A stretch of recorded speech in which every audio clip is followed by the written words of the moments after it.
nosotros aquí en Rosario, Santa Fe, Argentina. Valen como cada día de nuestra semana haciendo este querido programa llamado Notas de Papel. ¿Cómo estás? ¿Cómo andás, Fede? O sea, si yo ya estoy feliz siempre porque la tenemos a Flor Col una vez a la semana, con el invitado de hoy estoy, pero ansiosa, súper contenta. Estamos así como subidos a, sí, una ansiedad, una contentura. A ver, trajimos apuntes, trajimos varias cosas. Primero para saludar a nuestra amiga y la que nos hizo este puente alucinante de charla y que cada semana nos propone una nueva charla. Vaya si hoy ha subido la vara. Nuestra queridísima Florencia Col, ¿cómo estás? Amiga. Hola, ¿me escuchan bien? Ay, siempre estoy muy nerviosa en esta parte porque siempre hay algo para ajustar, no me aceptan. Yo tengo ese problema con mi terapeuta hace tanto tiempo y ustedes que no me aceptan, por favor. Pero no pasamos eso, la última charla que habíamos tenido estaba superado. Nunca se supera. Nunca se supera, no lo puedo creer. Es psicoanálisis, es así, vos lo sabés muy bien. Sí, vos lo sabés claro. Muy bien. Hoy en algún momento lo pasaremos. Hoy tenemos un invitado de lujo, decíamos. Este programa en un punto surge de excusa de leerlo, escucharlo, analizarlo y seguirlo, razón por la cual que hoy forme parte de Notas de Papel, el mismísimo Jorge Carrión. Es para nosotros un gusto, un placer y ya lo saludamos para no hacerlo esperar más. Jorge, ¿cómo estás? Hola, ¿qué tal? Pues muy contento de volver, aunque sea virtualmente, a mi querida Rosario. Eso, atención ahí porque hay tela, vaya tela, dicen aquí. Jorge Carrión estuvo viviendo en Argentina y en Rosario particularmente, lo contará él. No sé si se puede, pero bueno, sus estudios, su máster, sus grandes laureles acreditan una visita muy interesante, me parece. ¿No? ¿Querés que arranquemos por ese puente, Jorge? ¿Nos lo contás? Pues si queréis, por supuesto. Viví unos meses preciosos con una pareja rosarina en la esquina de Italia con Córdoba, enfrente de Pan y Manteca, si no recuerdo mal. Sigue estando. Y vi un partido histórico de baloncesto España-Argentina que perdimos, pero que, bueno, yo era el único, evidentemente, español en todo el bar viendo ese partido. Paseaba mucho por el río, leía mucho, tanto en las librerías, en Ross, como junto al río. Y bueno, fueron unos meses, casi un año, muy bonitos y muy fértiles, porque leí muchísima literatura argentina.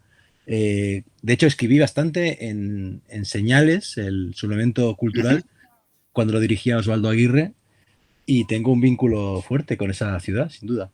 Bueno, no puedo salirme del termo del básquet y primero decirte que perdieron con la generación dorada gran parte de, bueno, una historia muy fuerte de nuestro país, para no arrancar en la típica cultura y análisis de libros, museos, inteligencia artificial y demás. Has perdido bien con nosotros.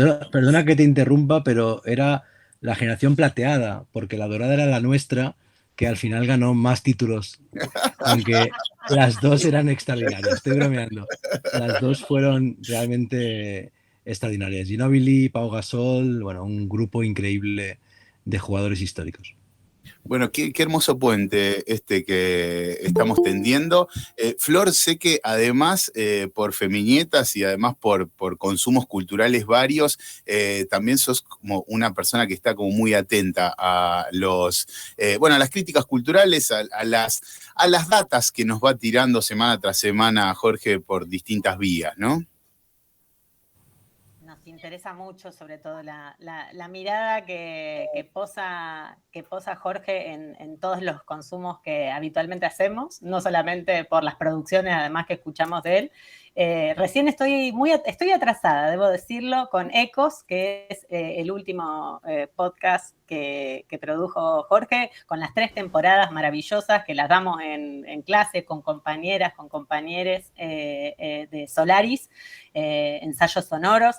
Bueno, y toda la producción enorme, porque ahora, bueno, se ha materializado toda esa producción en un newsletter que también lleva el nombre de Solaris, así que bueno, ahí podemos concentrar la atención si no queremos ir al Twitter, a las redes sociales para saber. Me pasa lo mismo con algunos periodistas, pocos periodistas en la política. Cuando me encuentro muy perdida, voy hacia esa persona a ver qué es lo que está tirando por ahí. Bueno, con el tema de la cultura, los consumos culturales, algunas miradas, dónde posarnos, qué observar, vamos a Jorge Carrión.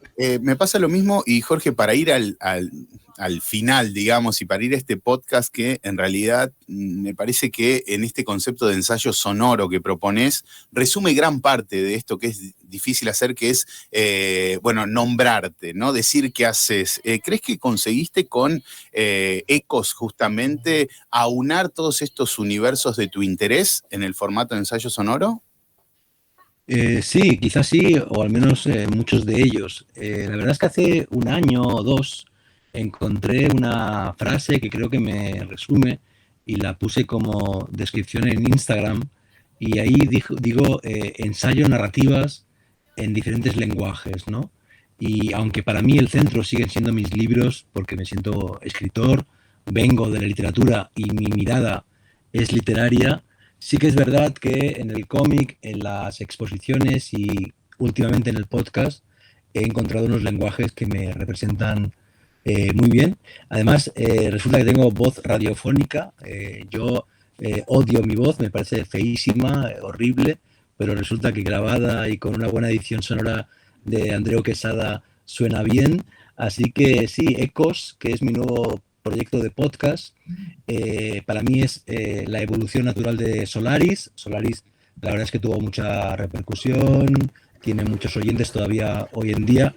Todavía hoy en día, cada semana, hay más gente que escucha Solaris que no Ecos, ¿no? Eso es algo también bonito del podcast, que el podcast no caduca, ¿no? Sigue vivo en Spotify, en las plataformas, de modo que, bueno, Solaris sigue teniendo muchos oyentes, pero los que más me interesan son los de Ecos, porque es un concepto más refinado, más sofisticado, más complejo, y en el cual efectivamente no solo hablo de lo estrictamente contemporáneo, también hablo de mis lecturas de clásicos griegos y latinos, de los mitos, de biología, de cualquier elemento que pueda vincular con algo sonoro y musical.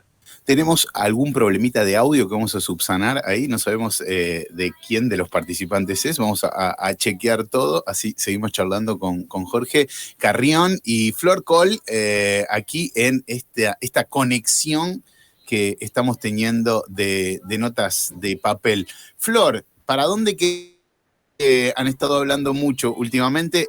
Me gustó este ensayo sonoro, me gustó también esta complejidad que le encontrás de, cómo también se van consumiendo estos consumos culturales hechos, por ejemplo, en este formato podcast, ¿no? Porque también sigue siendo relativamente nuevo para el gran público. Entonces, el desafío ahí también es de generar audiencias en torno a estos artefactos, productos culturales. Ha bajado. ¿Cuál es la pregunta, Fede? No, que quería una reflexión en torno a eso. Bueno, una cosa es la producción y otra cosa es, cómo llegan los públicos a esos nuevos formatos. ¿Qué lectura tienen al respecto? Lo dejo a Jorge, que debe tener más análisis que yo al respecto. Yo creo que han bajado los consumos de podcast. Creo que es lógico que así suceda, ¿no? Porque la implosión que hubo en la pandemia, imaginábamos que iba a tener su bajón. Sí, de hecho, cuando estuve presentando mis libros hace unos meses en Falena, en Buenos Aires, hubo bastante gente que vino a conocerme y agradecerme la compañía que le hizo Solaris durante la pandemia, ¿no? Porque efectivamente la pandemia fue muy lectora y fue también muy sonora, y de hecho había gente que escuchaba Solaris por separado, ¿no? Padres e hijos, amigos, y después quedaban y hablaban sobre el podcast como un punto de contacto o de unión. Yo diría que desde Solaris, en los últimos 4 años, se ha multiplicado exponencialmente la producción de podcast, se ha convertido en una industria, y eso hace que evidentemente sean más difíciles de encontrar los buenos podcasts, ¿no? Lo que ha ocurrido es que se ha normalizado. También nos cuesta mucho encontrar buenos libros o encontrar buenas series, porque hay una gran producción. En mi caso, tuve la gran suerte de ir de la mano de la que para mí es la mejor productora de podcast de España, que es Podium Podcast, y ellos trabajan mucho la metadata, trabajan mucho la promoción, trabajan mucho el algoritmo para que justamente sus podcasts sean visibles. Pero yo soy un poco romántico en esto y creo que si el contenido, la obra son buenos, acaban encontrando su público. Lo que ocurre es que evidentemente en el primer momento, cuanta más promoción, más apoyo y más equipo tengas, pues mejor. Vamos a escuchar una canción y volvemos con esta charla en exclusiva con Jorge Carrión y Flor Col en este Notas de Papel aquí en Radio. Saben ustedes que también lo pueden hacer en formato podcast. Ya volvemos con muchos más temas y nuestro invitado del día, Jorge Carrión. Notas de Papel. Un grupo de WhatsApp con vos mismo. Retomamos nuestro programa especial con Jorge Carrión, Notas de Papel, donde estamos hablando y vamos a hablar de varios temas. Empezamos por el mundo del podcast. Flor Col, ¿qué curiosidad tiene por ahí que quiere saldar en este momento? Bueno, sin lugar a dudas, el acercamiento que tuve con Jorge Carrión en Barcelona cuando apenas llegué y estaba armando Feminietas fue fundamental, porque es un tipo muy generoso, es realmente mucho el aporte que hace a la narrativa, no solamente desde la escritura, sino a procesar, ¿no?, las producciones de sentido en su conjunto. Así que, bueno, justo estaban armando, junto con Sagar, que acaban de sacar además una novela gráfica sobre uno de los museos más importantes de Cataluña, el Museo Nacional, con una novela gráfica. Y en 2018 me alentó a avanzar con Feminietas en el inicio también de la primavera de 2018, y hoy, bueno, ya llevamos 5 años ahí haciendo malabares, pero bueno, siempre le estoy muy agradecida y, bueno, pensaba, ¿no?, en las producciones, ¿no?, desde sus primeros trabajos a estos últimos, ¿no? Tengo en mis manos Todos los museos son novelas de ciencia ficción, que es una locura, una locurona que viene del futuro, que mezcla ensayo con parte ¿por qué no?, de la arquitectura, de la ficción, pero también de pensarnos en este presente, que bueno, es como que siempre está un pasito adelante Carrión. Y además, viniendo de haber cubierto el Sonar y el Sonar más D, que viene trabajando en los últimos años con la creatividad, las tecnologías, sobre todo la inteligencia artificial, sin lugar a dudas, y con el último trabajo que también es Membrana, que abre ahí también todo un laburo colaborativo, porque eso también me interesa que nos cuente algo Jorge, que tiene que ver con la red que siempre es necesaria para crear. Y lejos de las ideas distópicas que hay en este momento, ¿no? De hecho, Jorge, hubo una marcha en Buenos Aires contra las inteligencias artificiales, fue muy característica la última semana, y hay un poco yo diría, hay bastante temor, ¿no? Como habrá sucedido en otras ocasiones donde, bueno, había avances desde la tecnología, desde lo digital, y en este caso, bueno, venís escribiendo bastante y de alguna manera te fuiste adelantando no solamente a la inteligencia artificial, sino a lo que fue sucediendo con esta suerte de, dispositivo del chat GPT, ya ahora 4, 5 se viene y todo lo que viene. ¿Cómo podemos empezar a pensar estas herramientas? Sobre todo también eso, pensándolas siempre, que me interesa sobremanera, ¿no?, la cuestión de lo colaborativo, de la red.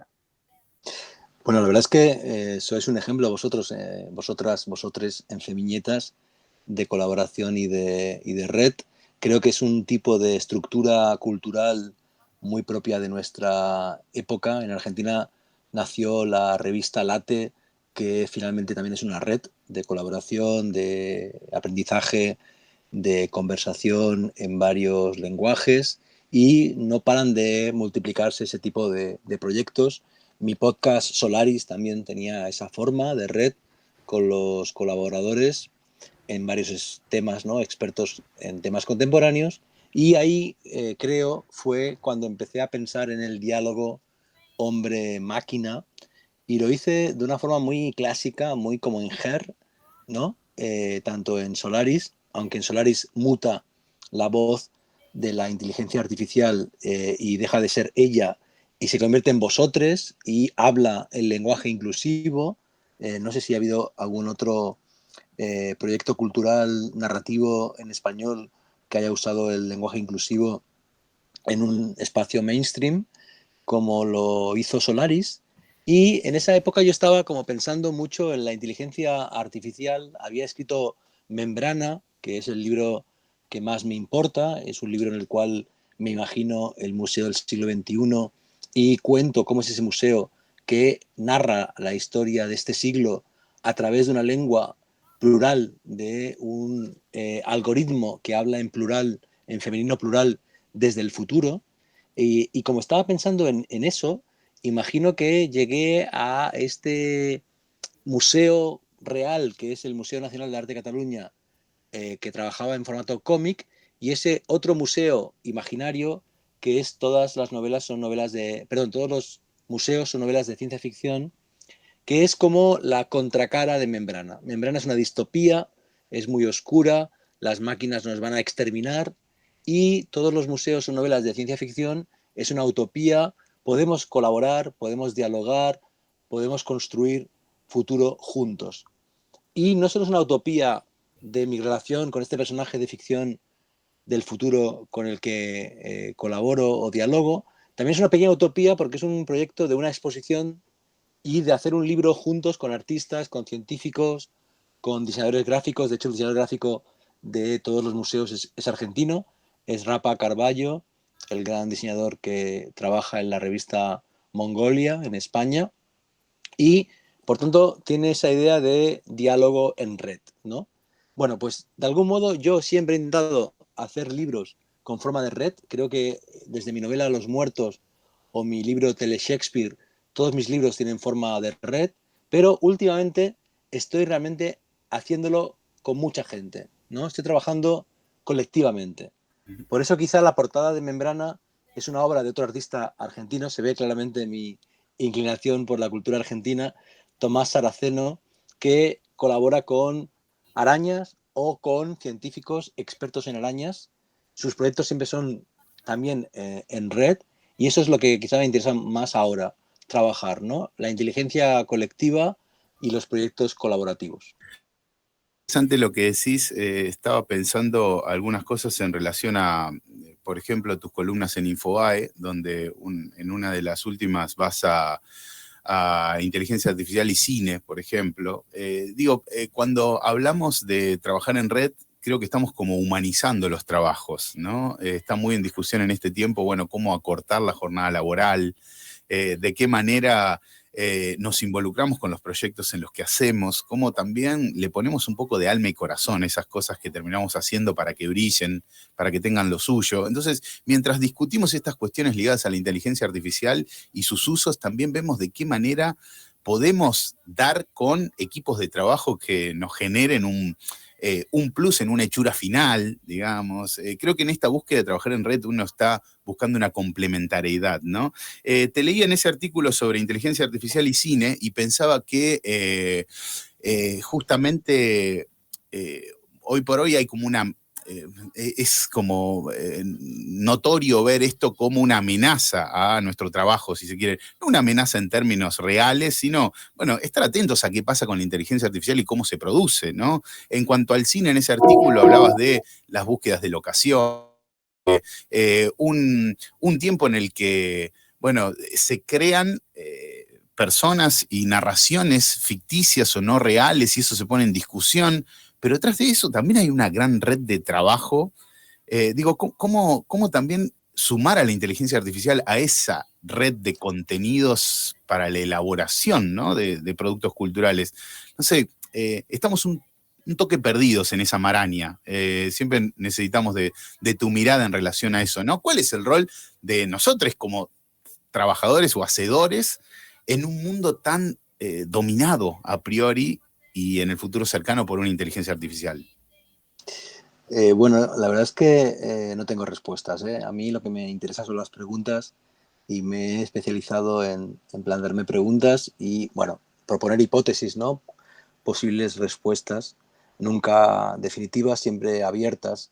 Y yo diría que justamente después de 2 siglos pensando que Frankenstein, que Terminator, que Robocop serían unos robots ajenos, ¿no? Unos cuerpos otros, nos hemos dado cuenta de que la inteligencia artificial y los robots son prótesis, son simbiosis, son parte de nosotros, ¿no? Ahora mismo, aunque no queramos, estamos usando la inteligencia artificial de Google para hacer este programa. De modo que es una colaboración entre humanos y no humanos. Esos micrófonos, mi computadora o la plataforma y sus algoritmos, estamos juntos haciendo esta conversación, ¿no? El mate que se toma Valentina también es una prótesis mucho más antigua porque lo humano siempre ha sido tecnohumano, ¿no? Desde que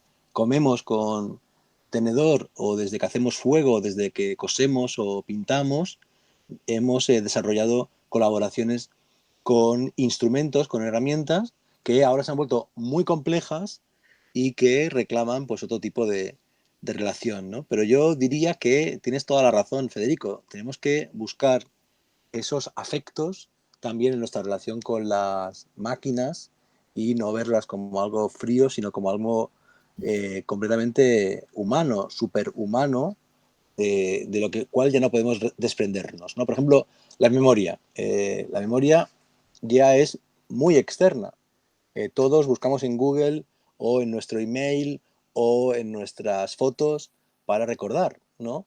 Porque ya hemos delegado gran parte de nuestra memoria a sistemas artificiales. Bueno, pues ya somos cyborgs, ¿no? No hace falta tener unas videolentillas o un neuroimplante para ser parcialmente robot. Jorge, hace unos meses también habías escrito algo sobre lo que hizo la tecnología, por ejemplo, en el último tiempo, que de algún modo fue propiciar un giro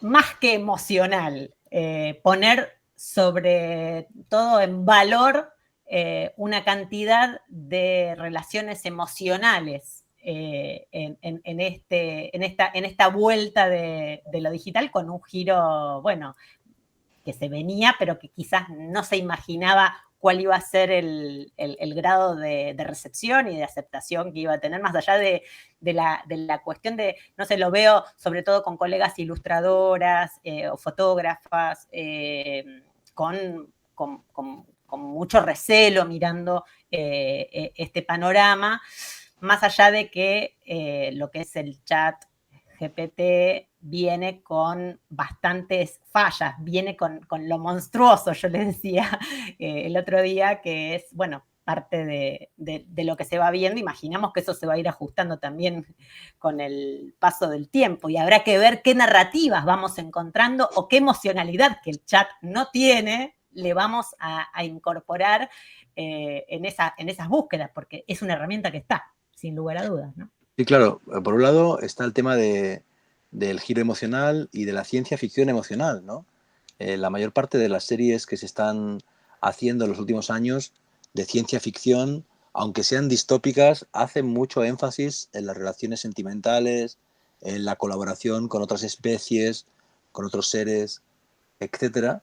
Y por otro lado, el tema de los sesgos y de la violencia y del error y de la monstruosidad, bueno, yo creo que estamos haciendo una transferencia o un desvío, porque a día de hoy los únicos que han causado desastres, bombas atómicas, masacres, genocidios, son los humanos. A día de hoy los que tenemos más sesgos somos los humanos y la ultraderecha está triunfando en el mundo, sí, con ayuda de Facebook o de Twitter o de granjas de trolls, pero sobre todo porque apela a lo más oscuro de nosotros mismos, ¿no? De modo que una marcha contra la inteligencia artificial en el 2023 es muy argentino, muy original, como la huelga de guionistas de Hollywood, ¿no? Que también había pancartas en contra de la inteligencia artificial, pero yo diría que hay problemas más graves en la humanidad ahora, objetivamente más graves, y son todos 100% humanos o 80% humanos y 20% tecnológicos, y es como una gran cortina de humo que de momento no supone un peligro real y que nos distrae de seres humanos que sí que son muy peligrosos, desde Donald Trump hasta Vox en España.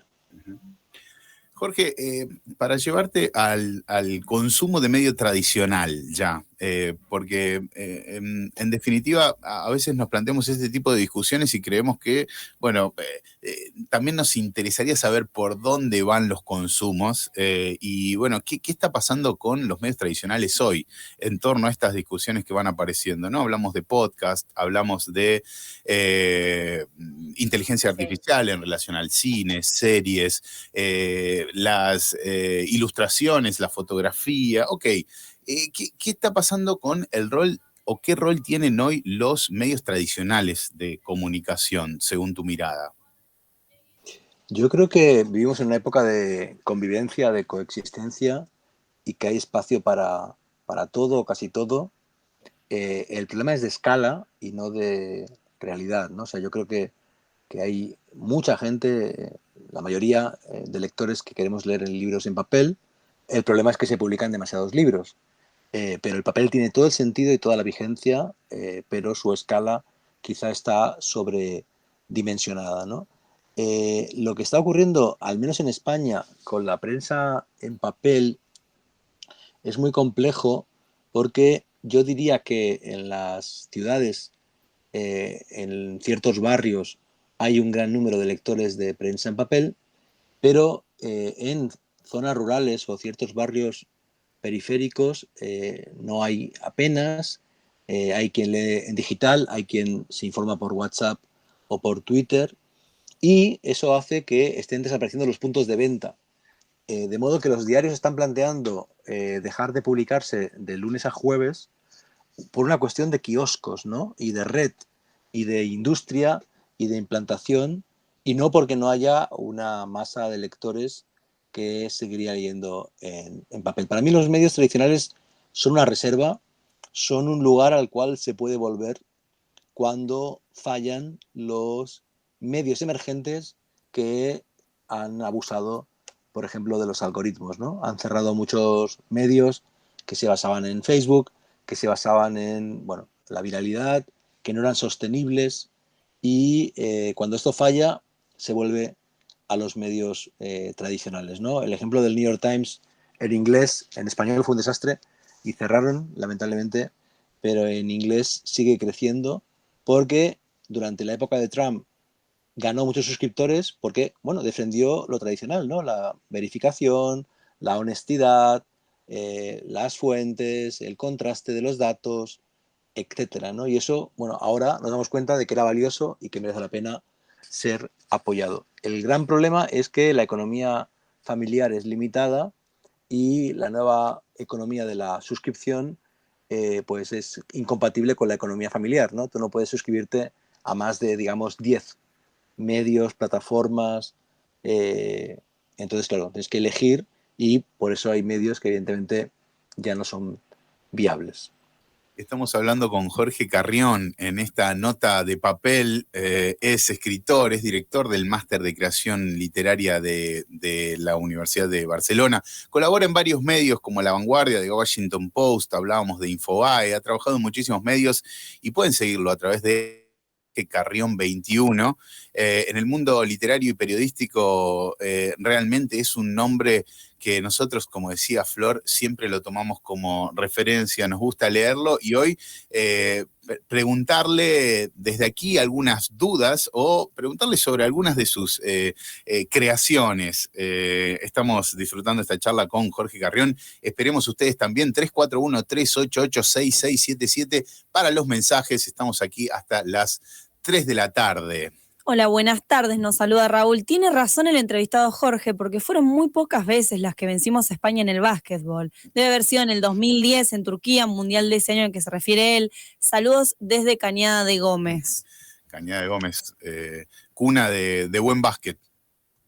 Pues la verdad es que puede ser que sea al revés, es decir, que ganáramos España-Argentina y que yo, por timidez, no lo celebrara, y en mi recuerdo fuera una derrota, pero una derrota mía, ¿no? Por no poder celebrar ese Ah, partido de va. baloncesto. Ahora mismo lo voy a chequear, porque sí que es posible. Efectivamente, ganamos 87-76, Oh, y yo no pude celebrarlo porque, claro, estaba en minoría en aquel café de Rosario. en También pánico. recuerdo que era la época de las leonas. ¿Os acordáis cuando os gustaba el hockey? Sí. Que teníais un equipo ganador y entonces todos los argentinos erais fans del hockey. Era aquella época.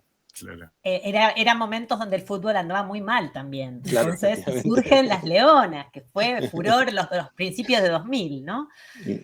Jorge, nombraste, bueno, por un lado, nombraste a Donna Haraway, pero bueno, en realidad tengo alguna inquietud. Si te has comunicado, has charlado con ella, hace mucho que no leo nada actual de la creadora del Manifiesto Cyborg, entre otras obras, y pensaba eso, que qué rico sería tener en este momento alguna lectura actualizada de Donna Haraway. Y por otro lado, quería preguntarte acerca de las librerías, que siempre es algo bueno, que sabemos que seguís con mucha fidelidad, casi como un trabajo de campo, en lugares, en los más recónditos donde te encuentras, ahí vas buscando qué está pasando con el hecho del lugar físico, arquitectónico, social de una librería. Pero bueno, podés Son dos contestar alguna. preguntas muy distintas, pero Sí, que tienen un punto en común, que son las librerías, ¿no? Donde están los libros de Donna Haraway, que en los últimos años se han editado en español. No tengo la suerte de haber conocido a Donna Haraway, perdón. Sí que la he leído con mucha atención y con mucho respeto. Me parece una generación extraordinaria, ¿no? La de ella y sus contemporáneos, como Carl Sagan, por ejemplo. Los admiro y los respeto y los leo y los divulgo, porque yo diría que tanto Solaris como Ecos son muy deudores de esa cultura de los 70 que imaginó que las ciencias, las letras, la tecnología, la literatura podían dialogar, ¿no? Y trabajaron activamente tanto en la academia como en la divulgación, como en la ciencia, como en la filosofía, para, digamos, impulsar una cosmovisión lo más transversal posible. Y yo diría que las librerías justamente he encontrado eso siempre, ¿no? Ahora que llevo como 10 años leyendo más ciencia y menos historia de la literatura o filosofía, en la sección de ciencia de, por ejemplo, la librería Laie de Barcelona he encontrado muchos libros que me han interesado mucho, ¿no? Sigue siendo un lugar donde el conocimiento y el mundo están estructurados, están organizados y permite un acceso directo, ¿no? Algo que no ocurre en Internet, ¿no? Donde reina el caos o el límite de la pantalla. En esta pantalla donde estamos ahora conversando hay 6 ventanas, caben 12, 15, 20 libros. En una librería, en cambio, de un golpe de vista puedes ver 50, 80, 100, ¿no? Las librerías me parece que han sobrevivido a la pandemia con mucha fuerza. No sé en Rosario, pero en Buenos Aires han abierto muchas en los últimos años, también en Barcelona, y particularmente ahora con el GPT-3 que está inundando Internet de contenidos no verificados, pues son un lugar donde recurrir para encontrar, si no la verdad, al menos fuentes contrastadas, ¿no? Finalmente un libro ha sido certificado, ha sido trabajado, y en cambio, pues una cuenta de Twitter o una página de Internet no sabes si lo que se ha publicado ha sido verificado o no. Ujú. Jorge, yo quería hablar sobre el concepto de OCVI, de objetos culturales vagamente identificados que vos desarrollás, y si estaba solamente relacionado con lo viral y también con el concepto de prosumidor. La verdad es que esta idea del objeto cultural vagamente identificado se me ocurrió hace unos años para una columna del New York Times y fue un acierto, ¿no? Una diana, porque realmente enseguida despertó mucho interés, porque realmente había una constelación de de objetos culturales no muy canónicos, como la lista de reproducción, como la reacción en redes sociales, como el podcast entonces, que ahora ya es un objeto cultural plenamente identificado, como la serie para Instagram o para YouTube, que bueno, era muy interesante y nadie estaba trabajando desde la crítica cultural, ¿no? Para mí son objetos digitales que quieren ser virales, a menudo no lo son, porque la viralidad es muy caprichosa y muy difícil, y que tienen que ver con una nueva figura, que es la figura, como tú dices, de el creador de contenidos, que a la vez también es un consumidor de contenidos, y eso nos lleva a una gran paradoja de nuestra época, ¿no? Que hay todo el espacio del mundo para publicar texto, imagen, vídeo, de todo, pero el mismo reconocimiento que antes, ¿no? Entonces está mal distribuido o es muy difícil que todo el mundo se sienta gratificado por su esfuerzo creativo, ¿no? Y eso crea pues frustración, angustia, ansiedad, etcétera, porque además ese tipo de prescripción está muy delegada en los algoritmos, ¿no? Que son quienes deciden lo que es visible y lo que no lo es. Este domingo envié mi newsletter Solaris en Substack y la firma invitada era Ernesto Martelli, el periodista de La Nación, y lo invité a Ernesto para que hiciera una lista de objetos culturales vagamente identificados y me hizo una de la semana. O sea, cada semana hay muchos objetos culturales, desde documentales para YouTube hasta hilos de Twitter, hasta lanzamientos que tienen que ver solo con Instagram o solo con TikTok, hasta listas de reproducción en Spotify, que tienen mucho interés. Cada semana, y ahora con la inteligencia artificial, imaginaos, ¿no? O sea, un bot, un chatbot, una nueva aplicación de el GPT. No sé si habéis visto God in a Box, ¿no? Esa aplicación que te permite chatear con Dios, que está generado por un modelo de lenguaje, ¿no? O sea, cada semana hay, y Ernesto está muy atento a esto, Ernesto Martelli, y fue muy interesante que me destacara 7 objetos culturales, no del año, no de la década, sino de la semana, que merecía la pena comentar. Habla realmente de un mundo que se nos es imposible abarcar, digo, porque también pienso qué bueno quien produce ese contenido y escucha o lee una reseña justamente sobre eso, porque hay como una multiplicidad de lecturas en torno a lo que se produce y como decías, bueno, también si no existe esa persona que diga, bueno, pueden ir por acá, y ahí nombrás al newsletter también como una de las herramientas también muy propias de este tiempo, para el uno a uno también, porque mientras creemos que todo es infinito, a veces necesitamos delimitar quién es quien nos tira la data y para dónde ir, ¿no? Nos puede pasar con una amistad, nos puede pasar con alguien que de por sí nos parezca curioso, curiosa, y por eso nos gusta qué info nos tira, pero hay algo en los newsletters que también recortan un poco el mundo y nos permiten otra lectura sobre los temas. Totalmente. A mí me parece súper interesante la vuelta de la newsletter. Yo hacía newsletter en el año 99, 2000, cuando me creé mi cuenta de Hotmail, porque empecé a viajar y enviaba a mis 80 o 100 contactos mis crónicas de mis viajes, ¿no? Y he vuelto a ese Jorge Carrión viajero porque, ¿qué ocurre? Bueno, ocurre por un lado que en Infobae o La Vanguardia ahora no quiero hablar de mi vida privada, íntima, personal, y lo puedo hacer en la newsletter, que tiene un carácter más de carta, ¿no? Y de pronto hace unas semanas hablaba de mi hijo Francesco, con el que hice un viaje precioso en mi newsletter Solaris, pero por otro lado también ocurre que hemos delegado nuestra visibilidad en las redes sociales y de pronto el algoritmo de Twitter, por ejemplo, ahora es, bueno, muy raro, por decirlo de una palabra suave, ¿no? Entonces yo tenía, bueno, pues unos lectores que llegaban a mis artículos a través de mi Twitter y ahora pues no pueden llegar a él, ¿no? Entonces ese tipo de lector, sí, se suscribe a mi boletín Solaris, al menos va a tener en su bandeja de entrada cada 15 días todos mis links, todos mis artículos, y va a poder, si quiere, y tiene ganas leerlos, ¿no? Pero eso que comentas tú de que hay infinidad de medios y de objetos culturales y alguien tiene que organizarlos, es lo que nos hace más importantes que nunca, aunque estemos peor pagados que nunca, ¿no?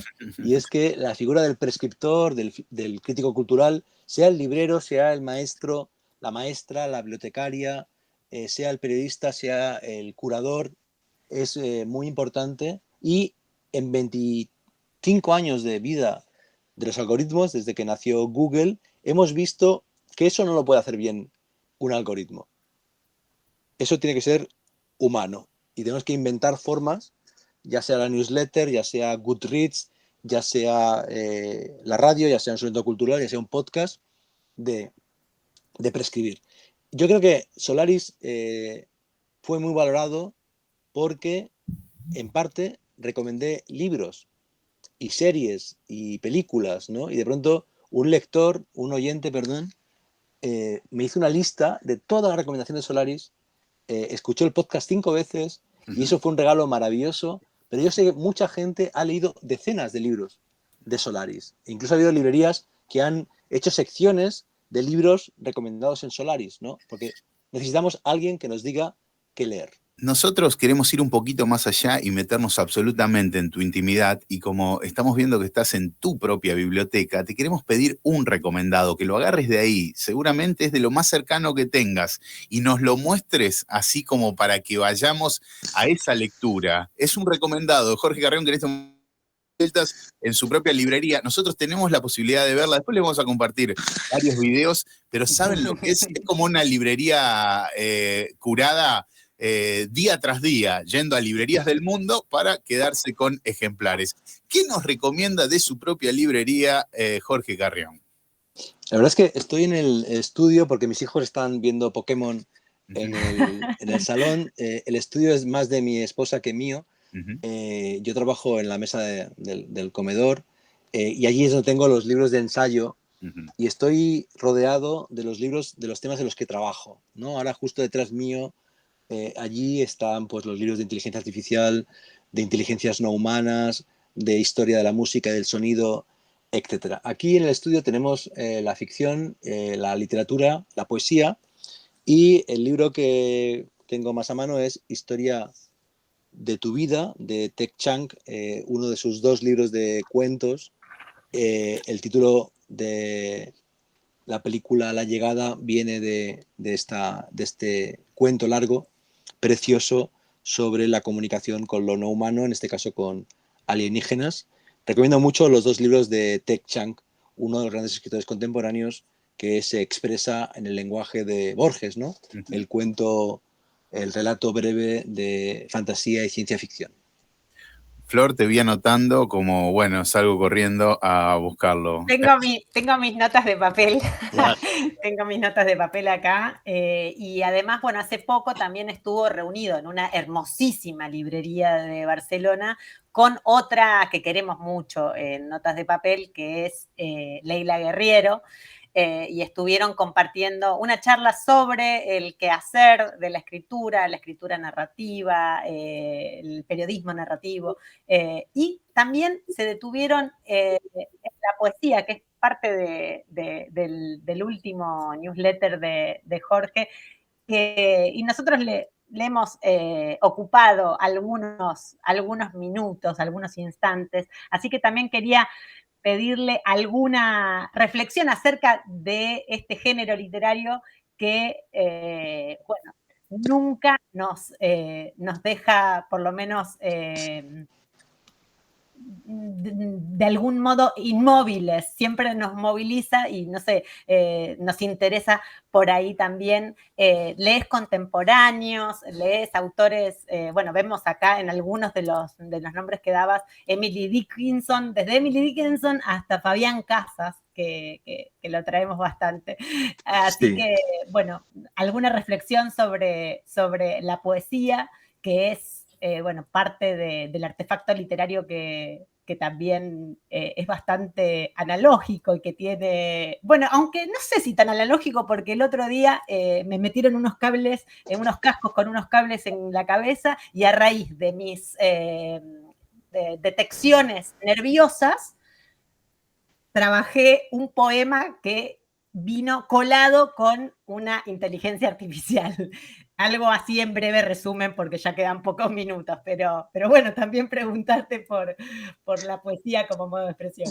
Pues la verdad es que sí que fue muy bonita la conversación con Leila en Barcelona. Leila me ha pasado durante años títulos y nombres de poetas norteamericanas como Sharon Olds, que he descubierto gracias a ella. Y el domingo en la newsletter Solaris, que hablé de poesía, no quise decir lo que es obvio, pero como estoy tan monotemático con la inteligencia artificial, no lo dije, ¿no? Pero bueno, es que el chat GPT-3 y 4 y 5 y el 6 no podrá escribir poesía, al menos no la poesía de Anne Carson o la poesía de Fabián Casas, ¿no? Entonces, creo que justamente lo que está haciendo la inteligencia artificial generativa es decirnos, bueno, es que los bestsellers los puede escribir una máquina, pero la gran literatura todavía es 100% humana, y lo que encontramos en la poesía es un territorio al que no tiene acceso el Big Data ni la inteligencia artificial, ¿no? De modo que yo leo poesía buscando metáfora, buscando lenguaje para nutrir mi propia prosa, pero también leo poesía porque de ese modo entro en una región de lo humano que de otro modo no puedes llegar. La última es cómo te llevas con las notas de papel, porque estamos hablando de mucha inteligencia artificial, estamos hablando de un recorrido algorítmico y real y humano que nos lleva al final, ¿cuál es tu relación con las notas de papel, Jorge Carrión? Cada vez que empiezo un proyecto, voy a un armario que tengo lleno de cuadernos, de libretas que he comprado en viajes, y empiezo a tomar notas en ese cuaderno, que se convierte en el cuaderno, pero también en la carpeta del proyecto, ¿no? La única vez que no lo he hecho ha sido con mi novela Membrana, porque Membrana se me ocurrió toda de golpe y empecé a escribir como un loco durante 3 meses, y la escribí entera de un tirón, sin necesidad de ningún apunte, pero cuando la acabé me di cuenta que quería añadirle una dimensión gráfica y fui al armario, agarré un cuaderno e hice los diagramas, los esquemas de la novela para entenderla mejor. De modo que tengo una relación muy fuerte, aunque escribo con ordenador, creo que todos mis proyectos son simbióticos, notas de papel y computadora. Te agradecemos un montón esta hora. La verdad es que tenemos que cortar acá, pero habrá otra oportunidad en cualquier momento y lugar, allí o acá, dando vueltas por Pan y Manteca o al lado del río. Sos bienvenido. Gracias, Jorge Carrión, por esta hora de Notas de Papel. Gracias a ti, Federico, y a Valentina y a Flor y a todo el equipo. Y sí, ojalá, yo tengo ganas de volver a Rosario, a ver si encuentro la excusa para hacerlo. Gracias, Flor, querida, por este puente hermoso, y nos encontramos la semana próxima. Abrazos, nos encontramos la semana próxima. Me voy, que ha acabado Pokémon y están... Cuidado, chao. La semana próxima, decías, Flor. La semana próxima nos quedó pendiente música electrónica. Bueno, estuvimos cubriendo Sonar. Soy poco conocedora de la música. El melómano sos vos, Fede. Yo te puedo traer mis impresiones y las completamos juntos. Mira, amiga, tengo muy poca música electrónica y la verdad es que es un mundo que me resulta extraño, ¿sabes? Es uno de mis debes. Te juro, tengo fiestas electrónicas, ¿no? Pero muy a pequeña escala, no a gran escala como el Sonar, lo que estás hablando, ni fiestas al lado de la playa, digamos. Es como mi debe, la electrónica, así que me gustaría que la abordemos por aquí de esta forma, ¿eh? Pero no sé, no te puedo acompañar, no te puedo secundar tanto, eso es la que te digo, pero sí me gusta. Trabajo de campo es lo mío, así humildemente. Claro. Pero queda corto decir música electrónica, porque en realidad, no sé, me volví loca con una rapera inglesa inglesa que es nigeriana. Bueno, me volví loca con una rapera. A mí, por ejemplo, en términos poéticos, es como que me seduce mucho más que música electrónica, digamos, pero tiene que ver con estas cuestiones que hablábamos con Carrión de lo poético, ¿no? Me gusta encontrarle belleza al caos, ¿no? Uno cree que la música electrónica es eso, ¿no? Es caos, es descontrol. No. Y hay mucha, hay mucha liberación de cuestiones en una fiesta electrónica. Me gusta. Tal cual. Y también me gusta que vayamos saldando algunas cosas, ¿no? Como esta charla que teníamos. Sí, le teníamos un pendiente. Uno de los pendientes ya marqué el check. Ahí, check. Qué lindo, qué lindo. Bueno, un gusto, Flor. Nos encontramos la semana próxima con lo que quieras. Y había un mensajillo por aquí que no me quiero ir sin decirlo. Dice, tu apellido me resulta muy grato. Hablando de Col, ¿no? Me recibí con Valeria, de quien no tuve más noticias y me gustaría saber de ella. Prima segunda mía. Viste que el parentesco siempre aparece en cada nota de papel, eso me gusta. Les pregunté a mis hermanas, porque en realidad mi hermana es psicóloga y no se llama Valeria, justamente. Claro. Entonces hice la tarea porque sabía que había una demanda. Sí, había una demanda, así que bien. Te mandamos qué bueno que alguien sale de la vida, que alguien le sale de la vida. Beso grande, Flor querida. Un abrazo grande. Nos vemos la semana que viene. Es Florencia Col, que está con nosotros por aquí cada semana. Y hoy con Jorge Carrión, realmente un gusto. El que nos dimos, nos dan seguir en su plataforma amiga o lo escuchan por la medianoche en su repetición. Mañana volvemos con mucho más. ¿Te parece? ¿Vale? Obviamente. Mañana Puente Rosero Victoria. ¿Lo puedo spoilear?